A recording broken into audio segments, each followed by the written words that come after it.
Good afternoon, everybody. My name is Crystal. You'll have to excuse me. I'm not looking my best and I'm not feeling my best today. Um, Things have started to get on top of me and get me down, and I'm feeling a bit fed up. I got up this morning and I thought, oh my God, have I got to go through all this again? Really? It's terrible.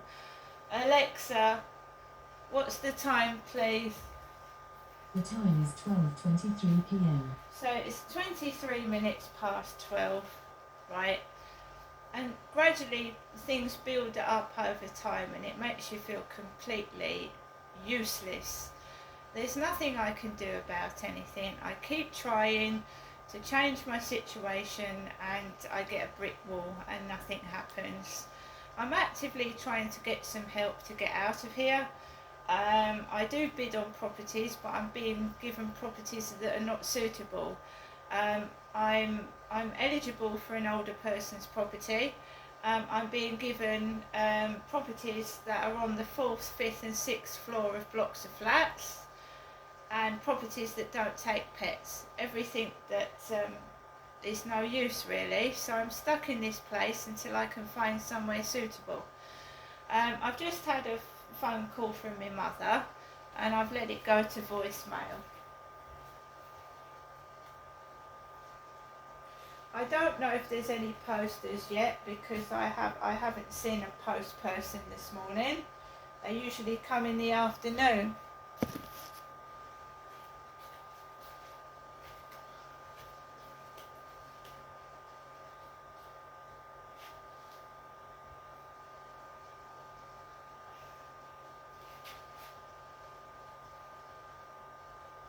So my voicemail's a bit slow.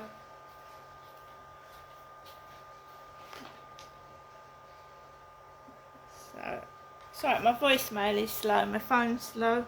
It's an old iPhone, it's not a new one.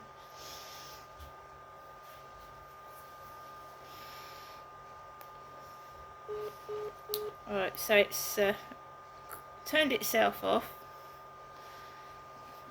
Try again. Call in voicemail.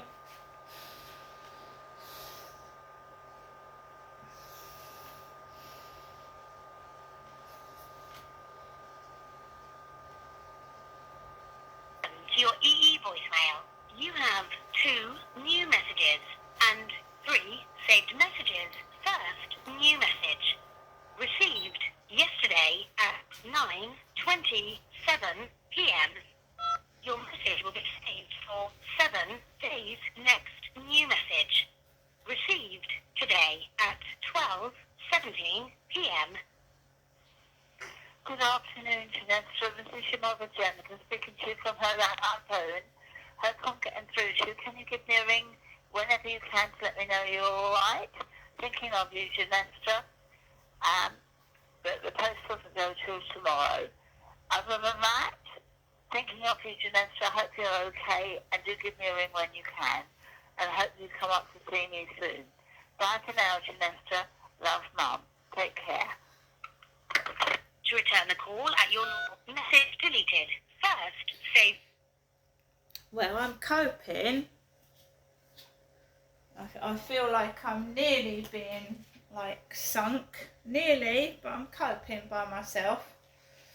I've got no support for all this that's been going on. I've told my doctors about the bullying inside the building and the cannabis. I've told them all about that.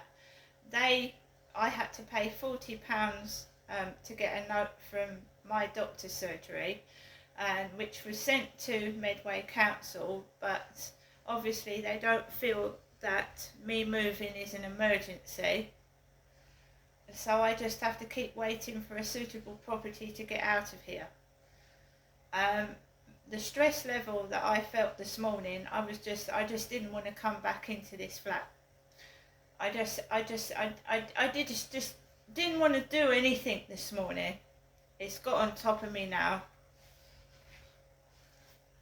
I had started to do positive videos, keep fit videos, showing people the nature around the field, and this this spitefulness has started again, and it is spitefulness, and it's unnecessary spitefulness. It's not nice. And the post trolley is over the road at the moment. The post trolley, I don't know if you can see it. There's the post trolley there. So I don't know who's delivering the post. We have a lady called Hazel. They're my plants this morning and my elephant watering can. So there's the post trolley on the corner of the road. That's where the Ocado food lorry was this morning.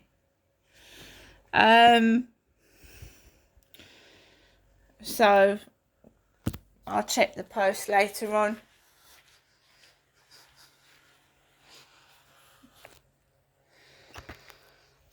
Right. So I took Max out for a walk this morning.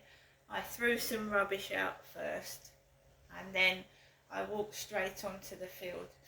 There was a group of old people dressed in young people's clothing. And what I mean by that is this person that asked me for pictures says to me, "Oh, Crystal, you look good in your baseball cap. You look good in that baseball jacket."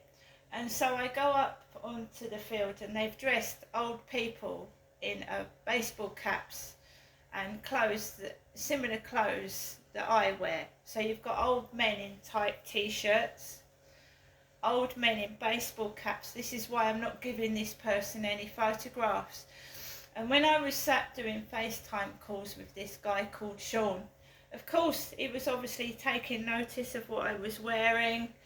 I told you he was wearing a t-shirt with geezer across it, making out I'm an old man, when he's older than me. Sean's older than myself.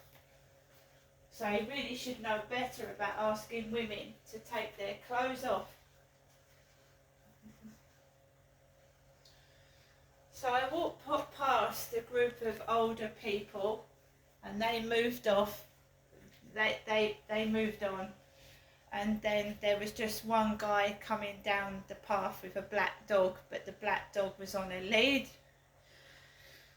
I just walked past him, and the field was absolutely empty with nobody on it, and there was a load of drilling, and I was feeling a bit depressed and a bit low, and it was annoying me. The builders drilling while I was walking around the field on my own with the dog. And you've got to be careful with depression, because you can get really, really low and upset. So I had to keep saying to myself, don't lose your temper, don't get cross, and don't give in. And then I saw a lovely, lovely steam train, a beautiful steam train. Now my father Derek used to take me to Dymchurch. I don't know if anybody else knows about Dymchurch.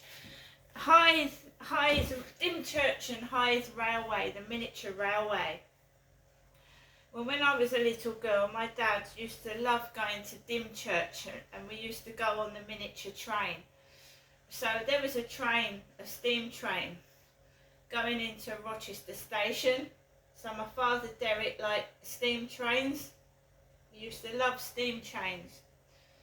I would love to go back to Dymchurch. And the Dungeness Lighthouse. I actually, when I was a kid, walked up the Dungeness Lighthouse steps right to the top of the lighthouse with my dad. So I've been to most of the seaside places in Kent, especially when I was a little girl, and my dad used to take us, and we didn't used to have a lot of money.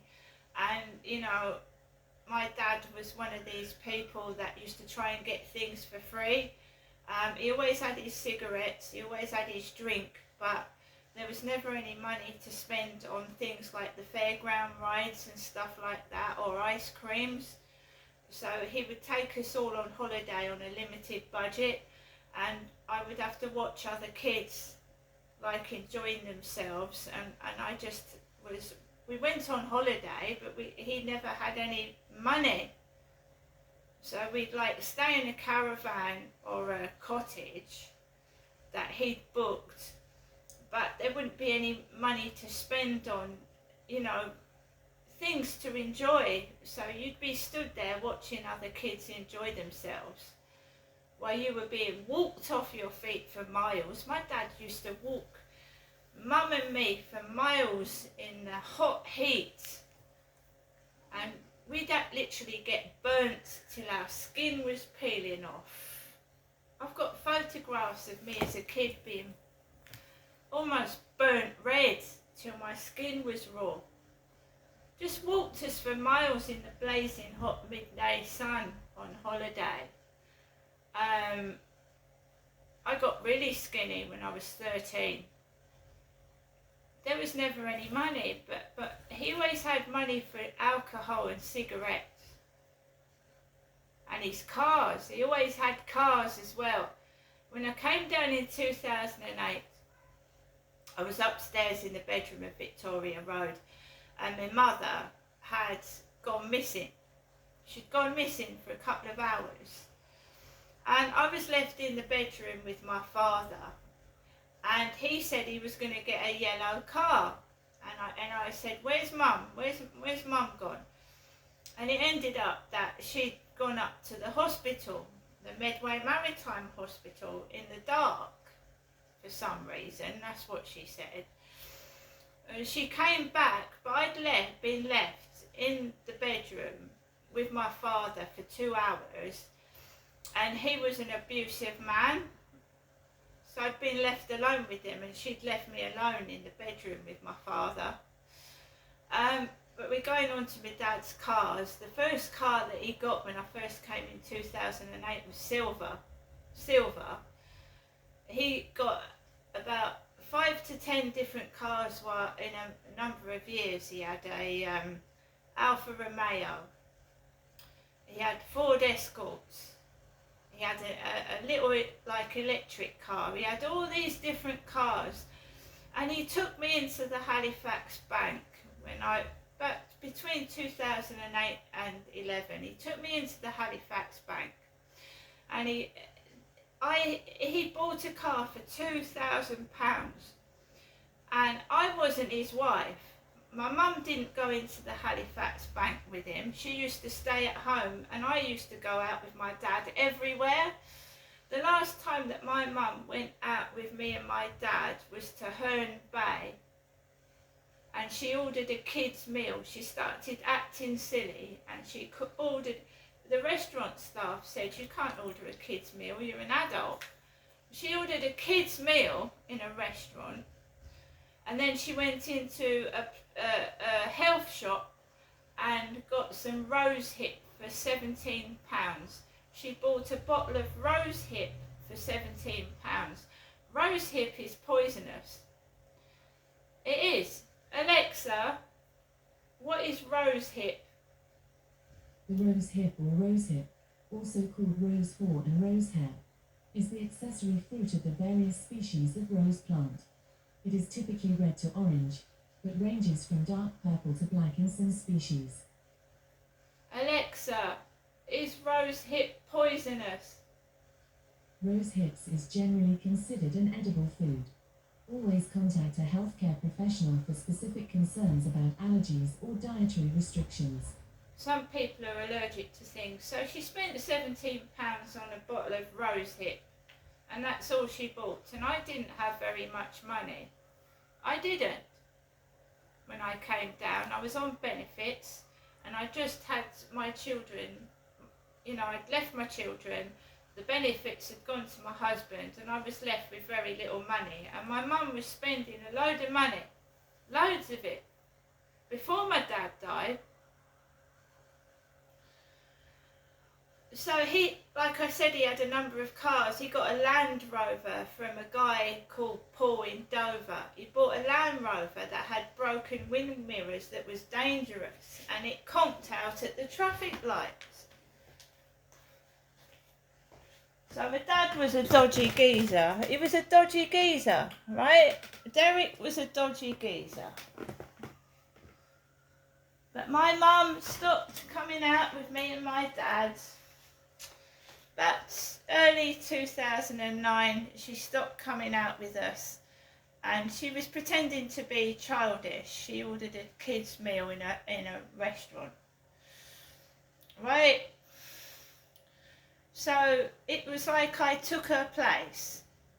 She stayed at home while I was going everywhere with my father. And back to the Halifax, he bought a £2,000 Alfa Romeo.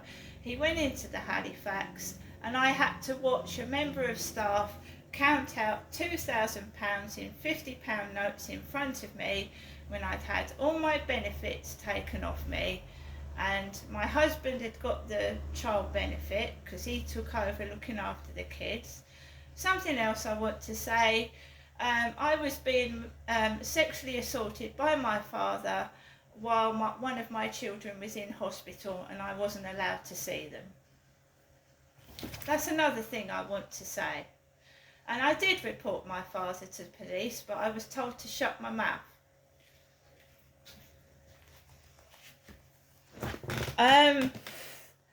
So I'm waiting for the post to come, and I'm stubborn to the very end, and you don't condone things. You have to make a stand, right? It's not acceptable what is going on and what's being covered up, and I'm not tolerating it anymore. See you later.